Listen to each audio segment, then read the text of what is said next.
Good morning, YouTubers. Yeah, it's a very hot day right now, and right now it's past 10:30. It's getting hot. Okay, so I'll be heading out to the gym in a few minutes.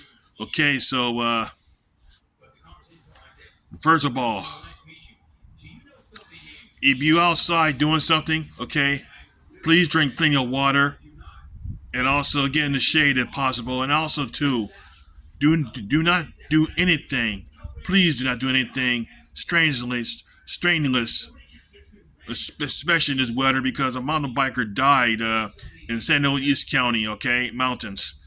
All right, so I'm gonna tell you, sometimes we have to know our limits. The truth is that, well, I've done some hiking, okay, well, I do some hiking sometimes, but I would not choose to do that in very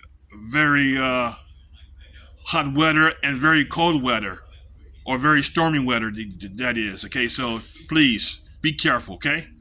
Okay, you know what? I want to talk about the wildfires in Canada. All right, so yeah, it's been burning for a long time, and you know the truth is that it's not exactly making the news that much, but well, except when all that smoke blowing in into the United States, and also the along the borders of along the border Canadian border as well. So you got to remember that most of the Canadian population live right right along the U.S. Canadian border. Okay, so you got to keep in mind too that it's not like there's probably way less structures being destroyed, so it's not that devastating. Okay, well, only to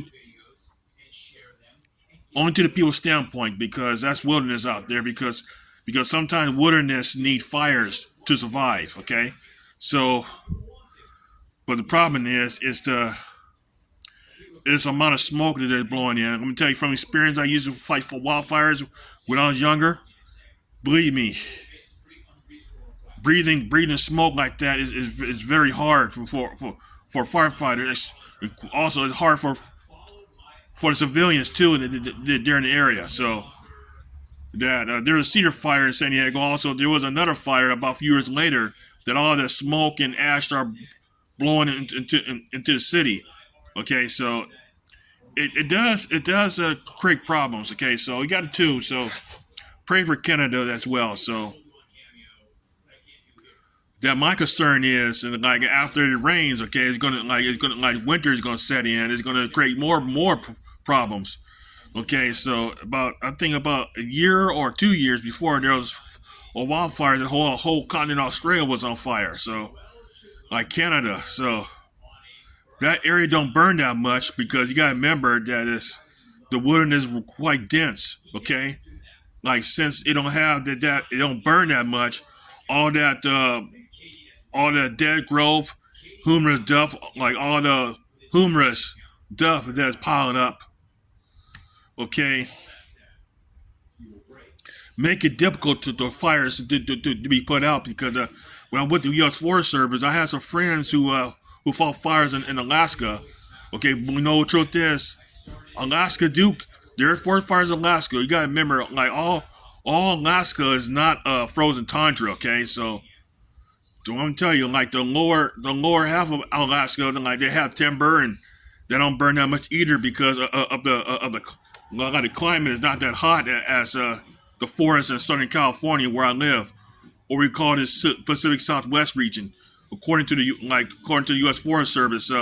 Okay, but too that well, all that buildup of duff, all that is, I'm gonna tell you, it's hard to put out, because my friend of mine who fought fires in Alaska, that like when they fight fire, they had to dig. Like when they cut fire lines,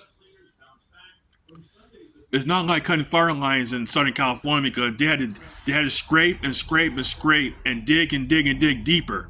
Okay, to make their soil bare to control the fire. But you gotta remember too that is way time consuming. Okay, so that's why it's difficult. Okay, even you spray water on it, okay, the fire, like somehow the fire will get under it.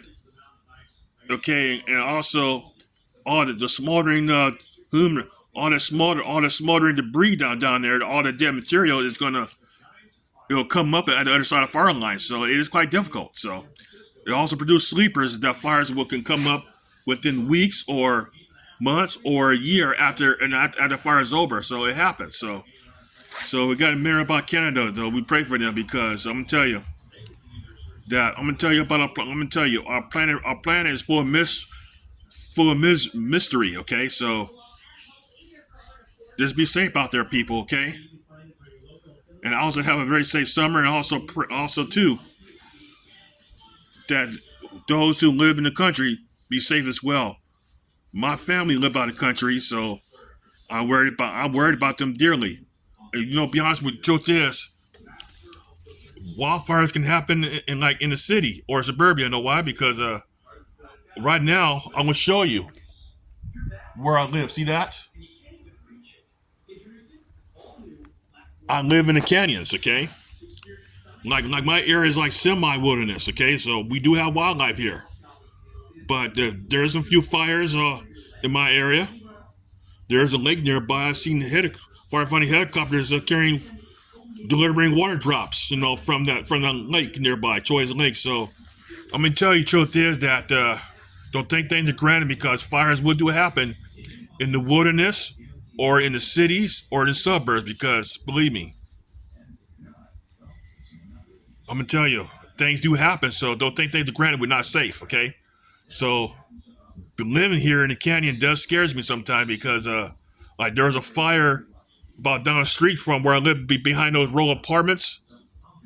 And thank God the firefighters you know knocking down the time because my family and I were about to evacuate real quick, try to we're about to grab our important things and also putting like I just put my cat inside the carrier. We're about to bug out. So like I say, planet Earth can hurt us real bad. Okay, so be safe.